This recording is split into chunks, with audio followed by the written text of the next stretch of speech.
In this episode, I want to talk using whistles for river runners. And there's been a bit of discussion online recently, and I want to share what we teach and why we teach it. And it's pretty straightforward. There's just two things you can do with whistles. One of them is one blast, and one blast just means pay attention to me. I'm going to give you more information. I might blow the whistle and then say swimmer, not say it, but like do this and point to where the swimmer is. Or I might give you some other information. Just because there's a swimmer or there's a flip, you don't have to whistle, only if you need attention to share information about something else. The other thing is three whistle blasts. It might be three whistle blasts, a break, three whistle blasts, a break, three whistle blasts.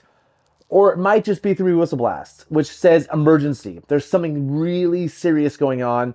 Take this seriously. That's it. That's the only things we should be using. And I feel like a lot of people are overusing whistle blasts. And some people would say, no, whistle as much as you want.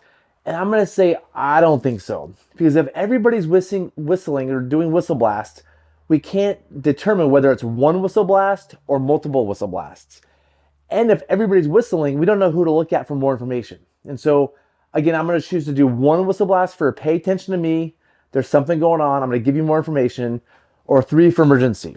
And we don't need to keep blowing them. But also, if we blow whistles too much, they lose their value. They're like a currency.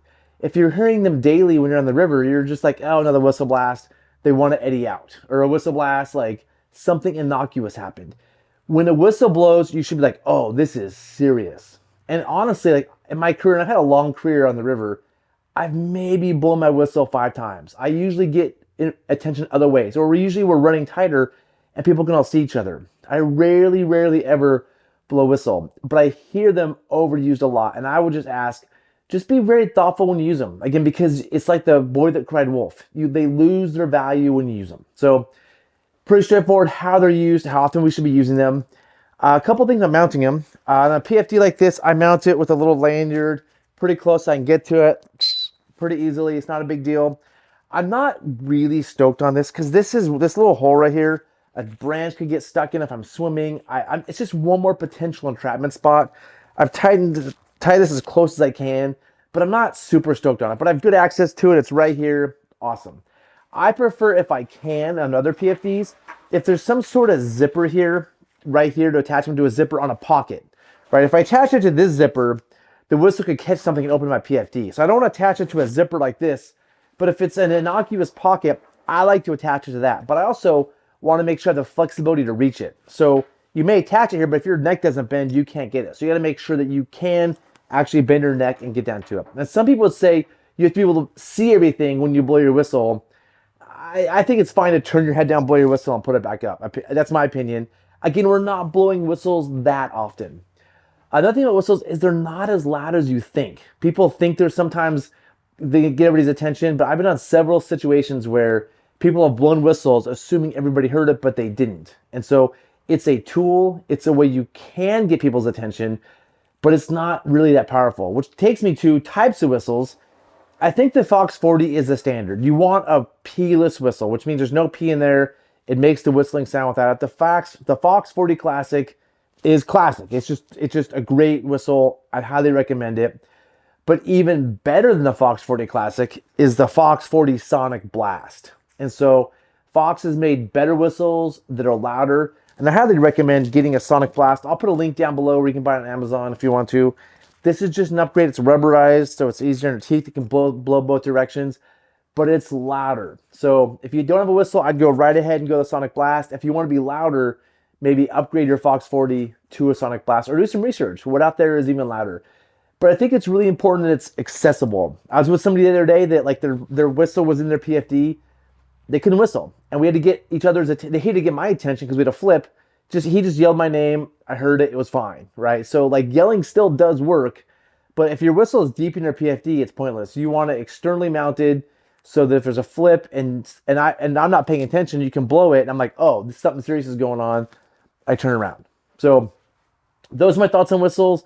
If you have things to add, more whistle types to get, if you disagree with me, put in the comments. But I want to let you all know one thing. My opinions on the 1 blast, 3 blast aren't just my opinions. They're backed up in all of the classic books about river running. And I think it's important for me, at least, to go back to these classic books and make sure I'm aligned with them when I'm teaching something. These are the books that river runners have used for a long time, the one that we all trust. If we just read on the internet something or watch a video about something, somebody could say almost anything based on their opinion. And rescue instructors a lot of times are teaching firefighter rescue, first responder rescue, and they have more whistle blasts. They have complicated things. They train a lot. They have 2 whistle blasts means something, 3 whistle blasts means something else.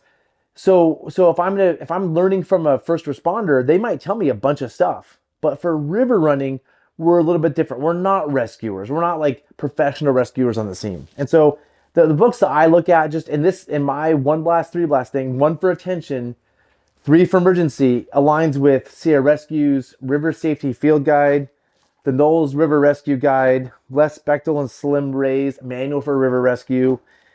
This is a European book, Franco Ferraro's Whitewater Safety and Rescue. This is a classic, great book.